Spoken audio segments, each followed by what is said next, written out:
সম্প্রীতি আছে, ওদের ভবিষ্যতেও থাকবে এবং আমরা সবাই মিলেমিশে এই পূজা তো বিজয়া দশমীর মাধ্যমে শেষ, কিন্তু আমরা হিন্দু মুসলিমরা এই বিজয়া দশমী পর্যন্তই আটকে থাকবো না।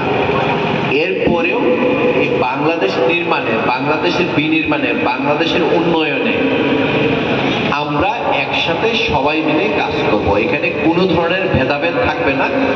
এইটাই হোক এই মহা অষ্টমীর আমাদের সবার প্রার্থনা। আপনারা সবাই ভালো থাকুন। আমার দেখেই ভালো লাগছে যে আনতে পারলেই হলো। এখন আমরা যদি সাবের কাছ থেকে আনতে পারি।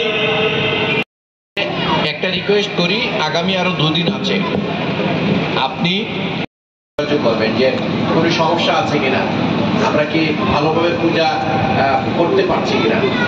মানে এটাও অভিভাবক হিসেবে আমরা যেরকম আপনার পাশে এসেছি আপনার খোঁজ খবর নিতে, আপনারও দায়িত্ব বাকি যে পূজা মণ্ডপগুলো আছে সেই সভাপতি সেক্রেটারির সাথে কথা বলা।